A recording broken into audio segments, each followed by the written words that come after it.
uh, Nike tuh sering bersilaturahmi dengan para kiai-kiai besar dan sampai waktu itu ke Gontor, ke Tebu Ireng, ke Suryalaya, gitu. Itu Nike sering bersilaturahmi gitu untuk lebih menguatkan secara spiritual mungkin ya. Tapi kalau saya lihat kesehariannya Nike di rumah itu nggak ada tuh spesialis kayak dia lebih ibadahnya lebih kuat gitu, sholatnya atau zikirnya nggak.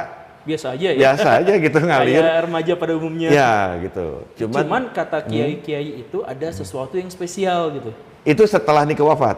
Oh, setelah Nike wafat baru mereka memberitahukan bahwa sosok Nike itu sebetulnya itu begini. Begini itu apa Pak? Ya itu. Jadi lebih apa ya? Lebih menangkap apa yang intisari dari yang diajarkan oleh agama dan yang dituangkan dalam Al-Qur'an itu Nike itu sudah ambil intisarinya. Kayak kalau saya pernah lihat di diarinya itu Al-Ikhlas, surat Al-Ikhlas itu. Nah, saya juga pada saat itu belum paham tuh Al-Ikhlas itu kaifiatnya gimana atau apa gitu. Cuman yang saya tahu bahwa Al-Ikhlas itu 3 kali kita membaca Al-Ikhlas dengan husu hatam. Nah, dari kata itu, saya pada saat itu karena kepanikan saya masih menerima tamu-tamu yang ada ke rumah kami. Waktu hari meninggal itu. Ya, jadi saya masih belum ngeh nih apa gitu arti yang sesungguhnya. Nah, setelah 5 tahun setelah Nike wafat tahun 2000 masih belum juga memahami seutuhnya. Jadi pada dasarnya saya mengambil kesimpulan hidup itu kita harus selalu mengingat Allah. Jadi dari Al-Ikhlas itu intisarinya yaitu. Ya cuman maksudnya yang tadi itu Pak, siapa yang menyebut waliullah itu Pak? Ya itu Abbas Kumpul. Oh yang Abbas Kumpul itu? Ya, jadi setelah Nike wafat dia mengeluarkan ceramahnya dan dia menampilkan pada saat Nike bersanding dengan dia bahwa Nike itu anak saya dan Nike itu sekarang jadi waliullah. Anak saya? Ya. Oh, ini kan Abbas Kumpul itu dipercaya oleh banyak kalangan sudah kasaf Pak, sudah penyingkapan gitu ya. Amin. Jadi beliau mengetahui rahasia-rahasia terdalam ya untuk banyak kalangan gitu. Amin. Jadi pernyataan itu sebenarnya adalah pernyataan yang muncul sebagai orang yang menyingkap itu, begitu atau gimana? Atau itu sebenarnya hanya untuk menghibur keluarga gitu? Walau alam, tapi kalau saya tarik lagi dari kenyataan yang ada, kenapa sih sampai sekarang orang masih menggandrungi? Tahu banyak artis-artis atau para ulama, punten. Iya. Mohon maaf sebesar-besarnya para ulama ataupun para pembesar agama ataupun artis besar yang sudah hijrah itu tok sampai segitu. Di usia sampai misalkan mengingatnya itu sampai 5 tahun sudah. Iya. Ini terhilap. Awet sampai sekarang ya? Kita ini sudah nyampe ke 28 tahun. Ya, bahkan sekarang saya ada di museumnya. Nah, sebenarnya Abah sampai datang ke sini sampai ingin tahu. Bukan kuliah, rumah kenangan ya? Ya, rumah kenangan ya. Lebih simpelnya ini museum. Tapi sebetulnya kalau keluarga sendiri percaya nggak bahwa Nike Ardila itu emang waliullah gitu? Atau ada sesuatu yang memang layak disebut layak karena beliau memang waliullah gitu? Ya, tadi yang saya bilang, kalau kita tarik Nike sebagai masuk dalam waliullah, dari mananya? Iya itu dari mananya? Ya, garis besar yang kita tahu ibadahnya nggak terlalu fanatik. nggak terlalu lekat. Ke sesama pun ya normal-normal. Tapi akhirnya setelah saya mendapatkan salah satu ceramah yang akhirnya saya mengambil kesimpulan, oh ini kuncinya. Jadi memang pada saat itu juga saya udah dapat Nike itu kalau punya rezeki itu dia nggak pernah ngitung-ngitung. Dan dibalik 2,5% yang Nike bawa, sisanya dia bagi. Oh, kalau kita mah 2,5% kita bagi zakat ya. Ya kan? Kalau Nike Nike 2,5% yang dia pakai untuk dirinya sendiri. Berarti yang 97,5% dibagi. Ya. Dengan berbagai cara. Walau alam. Atau siapa yang datang bahwa itu dia lakukan seperti itu. Gitu. Jadi yang saya ambil, ada lembaga khusus yang secara rutin beliau kasih yang setelah gitu. Saya tahu tahun 94 saya pada saat itu diajak sama Nike, diajaknya jalan-jalan. Nah ternyata saya diajak jalan-jalannya itu ke tempat panti-panti. Nah panti yang terakhir itu ternyata Nike itu jadi donatur atau orang tua angkat, orang tua asuh. Jadi baru ketahuan ya, tahun 94.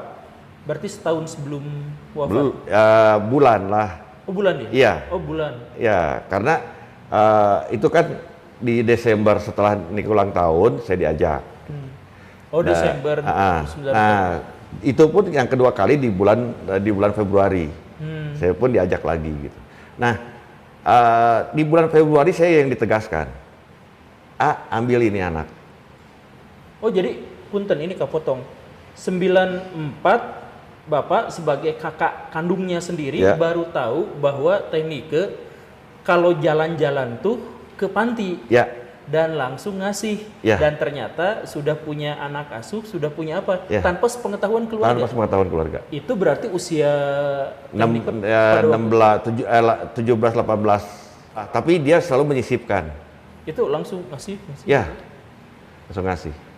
Nah, yang saya yang paling stucknya itu ya waktu di tahun 95 ya di bulan Februari itu. Udah mas saya diajak dan saya yang nulis uang yang 10 panti itu saya yang nulis. Kalau dijumlahkan mungkin ya kalau maaf kata kalau ria ya. Kalau mungkin kalau sekarang bisa nyampe ke 200 juta atau wow. Sekali jalan-jalan ya? Ya. Dan itu yang terakhir dia menegaskan, ambil ini anak. Nike itu sambil dia gendong anak asuhnya. Bayi. Usia 5 tahun. Sampai tapi sekarang? yang tunagrahita. Oh tunagrahita. Ya. Dia timang. Saya nggak si pengurus itu sudah ngasih sign. Saya cuma nggak gitu bahwa itu tuh anak angkatnya Nike 3 pada saat itu. Sampai sekarang masih ada anak-anak? 2 bulan setelah Nike mereka pada meninggal juga. Aduh. Gitu. Qadarullah ya. Kita juga di sini ya dalam arti disinilah yang menjadikan saya akhirnya yang saya harus lebih baik. Saya ini diberikan diberikan amanah oleh Nike bahwa orang ya papi, mami, kakak saya belum diberi kesempatan untuk ketemu dengan mereka. Sekalipun pengurus itu datang pada saat Nike wafat, dia datang setelah mereka wafat ya. Anak-anak angkatnya wafat itu dia ngasih tahu bahwa sampai di berkas-berkasnya dikasih lihat. Oh, gitu. Ya, jadi tanpa sepengetahuan orang, jadi kebaikannya memang benar-benar seperti memberi dari tangan kanan dan tangan kirinya nggak tahu gitu ya. Ya. Bahkan keluarganya sendiri tidak tahu. Betul. Bahkan ya itu saya juga kan lihat kamarnya ya, ini kamarnya. Ini kayak gadis remaja pada umumnya, Ya. ada tulisan kamar gue, Gue, euy. Iya, kamar gue, euy. Marilyn Monroe, Nike Monroe, Nike ya, Monroe. love. Ya gitulah Ya. kayak ya sesimpel itu, seremaja usia 16 tahun pada waktu itu Ya. gitu. Ya, Ya, tapi kepeduliannya terhadap khusus tunagrahita ya. Ya. Atau fokus lebih banyaknya pada Ya, lebih terfokusnya memang ke kaum-kaum yang berkebutuhan khusus. akhirnya beliau membuat sekolah atau Sekolah. oh bikin sekolah beneran. Jadi sebelum Nike menjadi orang tua angkat, dia sudah membuat sekolah luar biasa. Oh, keluarga tahu itu ya? Ya iyalah. Kalau itu tahu ya. Soalnya kita juga in charge di sana gitu. Kita juga jadi pengurus juga di sana. Iya, itu. Yang alhamdulillah sampai sekarang masih berjalan. Jadi Enggak, masuk waktu bikin sekolah itu tahun berapa, Pak? Usianya berapa, maaf? 17. 17? Ya. Nah iya itu 17. 16 17 ya, 16 17. 17 tahun udah berpikir Ya. soal membuat sekolah untuk anak berkebutuhan tunagrahita, khusus. berkebutuhan khusus. Jadi SLBBC gitu. Jadi yang tunagrahita dan tunawicara dan tunarungu. Tuh. Sampai sekarang mohon maaf, sekolah itu masih ada? Alhamdulillah. Masih berjalan? Alhamdulillah. Ya ini amanah. Apa yang ditinggalkan peninggalan dari papi, dari Nike tolong dirawat gitu. Tolong diteruskan. Makanya saya dengan kakak semaksimal mungkin untuk sekarang lebih fokus untuk gimana caranya menjalankan amanah-amanah dari. Tapi kalau memang oke lah kita anggap bahwa kalau soal waliullah atau bukan kita tidak tahu ya, saya Ya, juga bukan siapa-siapa betul, gitu ya, ya. gak berhak untuk mengklaim. Ya. Kalau Abah Sekumpul menyatakan demikian ya itu Abah Sekumpul, saya bukan Ya, gitu, udah ya. beda level apa segala Ya, rupa gitu ya. betul. Cuman maksud saya kalau beliau memang punya semangat dan jiwa sosial yang setinggi itu, ya mungkin akhirnya banyak ulama juga yang memang ada sesuatu yang spesial dari Ya. teknik ini. Cuman rumor masyarakat menyebut ini maaf ya ini sekalian klarifikasi. Ya. Kan teknika itu meninggalnya nyetir dalam kondisi kesadarannya kurang karena minuman. Fisik atau karena fisik atau lemah.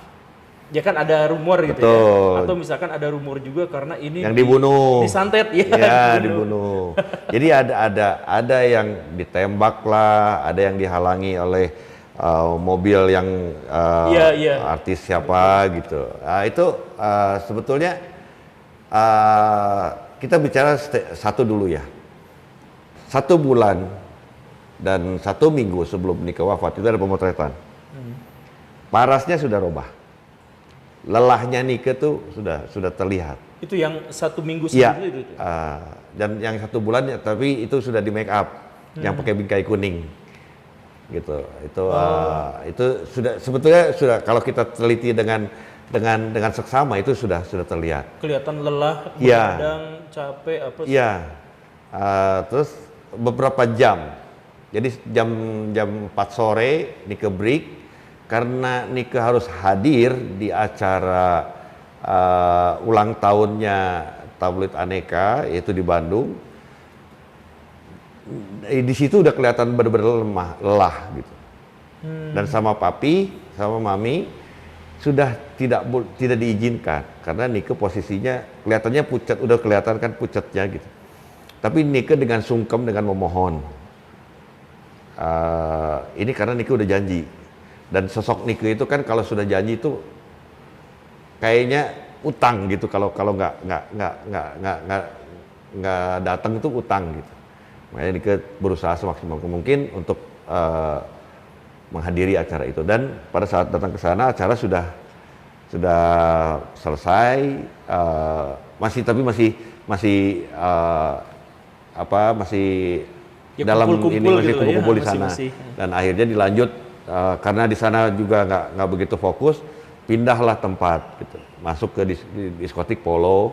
Dari Polo ngobrol-ngobrol dan mungkin Nike juga udah nggak nyaman, pindahlah ke kafe Kintamani.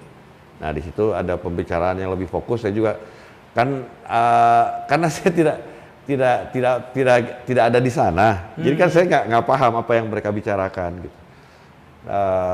sampai ke hotel Jayakarta nganterin teman-teman Nike yang ikut di acara itu gitu. Nah, begitu pulang ya ternyata cerita Atun katanya seperti gitu. Di belakang ada yang ngikutin, Nike nyalip, di depan ada mobil. Jadi dia ngebuang ke kiri terlalu dalam, yang akhirnya ya terjadilah pembatas ya. Bukan awalnya dari pohon bak sampah, setelah bak sampah pilar yang akhirnya berhenti di benteng. Jadi itu maaf ya, kematian yang wajar gitu. Iya kecelakaan tapi kecelakaan itu wajar. Gitu. Jadi nggak ada tempat atau nggak ada celah untuk konspirasi bahwa ini dicelakai orang gitu, nggak ada ya. Alhamdulillah, sebetulnya bukan saya mensyukuri ya, tapi ya bagi orang yang masih beropini seperti itu mah enggak. Saya tidak akan mengejas atau seperti apa. Mangga itu nanti tinggal dipertanggungjawabkan di yaumil akhir. Gitu ya. Tapi pada dasarnya bahwa kejadian yang sesungguhnya itu seperti gitu. Sampai yang paling tragis setelah 4 hari pemakaman Nike, kan kita biasa kan ziarah gitu kan, doa air tahlil itu kan kita siramkan ke makam, dan di situ banyak cerita-cerita orang yang mendapatkan kejadian yang hampir sama ceritanya kayak Nike di jalan itu. Jadi ada yang dia selamat utuh, ada yang sampai dia diamputasi kakinya, diamputasi tangannya, dan ceritanya itu bersama kayak gitu. Ada mobil, dia nyalip, ada mobil, depan ada mobil, belakang ada mobil, dak gitu. Nah itu kan, tapi kita kita berhenti dari spekulasi yang aneh-aneh ya. Karena ini tentu saja menyangkut kecelakaan, menyangkut orang gitu ya. Dan itu tentu saja adalah peristiwa yang tidak. Nah itu kan qadarullah ya. Mungkin Allah sudah mentakdirkan bahwa kita tuh harus mengalami seperti gini atau begitu. Dan kebetulan pada saat itu saya bukan nantangin gitu. Saya coba setiap malam, entah itu malam Jumat, malam Selasa, malam apa, saya coba jam 2, jam 3 sampai jam 5. Naik mobil di situ? Ya, saya cobain. Ya mungkin belum waktunya saya mendapatkan itu seperti gitu. Tapi kayaknya emang nantangin. Karena ya itu, saya bukannya ini ya, karena ada beberapa orang yang bercerita seperti gitu, wajar dong kita penasaran, pengen tahu bener nggak sih, gitu. Ya intinya bahwa hal yang rumor yang orang bercerita Nike disantet, dibunuh atau diancam segala macam, ya mangga itu mah kalian mau berpersepsi seperti apa, tapi yang pada dasarnya kejadian yang seutuhnya tuh yang seperti tadi yang saya ceritakan, dan ada bukti foto 12 jam sebelum Nike wafat, 1 minggu sebelum Nike wafat, dan 1 bulan nih sebelum Nike wafat, ada buktinya foto Nike itu seperti apa. Maka kalian datanglah ke museum agar tidak menjadikan membuat isu-isu atau stigma kita ini mengarah yang tidak normal. Bahkan melibatkan ada artis lain yang betul ini, gitu kan ya. Ya. Jadi tolong di-cut yang seperti itu ya. Tapi Pak, ini rumah kenangan ini masih dikunjungi ya? Saya Alhamdulillah. tadi kan waktu tanda tangan itu, sebelum saya ternyata ada ya? Ya, Alhamdulillah. Itu ada terus ya? Alhamdulillah, setiap hari pasti ada. Oh, setiap hari pasti ada. Nah, itulah jadi artis yang meninggal tahun 95 sampai sekarang tuh masih aja deh fansnya. Jadi mungkin ini fans yang paling awet ya, karena biasanya artis mungkin ya. Iya. Artis fenomenal. Sombong fenomenal. Nggak sombong Pak, bukan teknikanya. Kalau tekniknya ngomong gitu. Oh iya. Dan kebetulan juga di makam sana setiap di bulan Rajab ataupun Mulud itu rombongan. Nah ya itu gimana itu rombongan? Ya rombongan yang berziarah. Oh, berziarah. Ya. Jadi sampai ada beberapa kaum musafir juga datang ke sini. Jadi seolah-olah Makamnya di mana Pak? di Ciamis. Oh di Ciamis. Ciamis. Itu makam keluarga.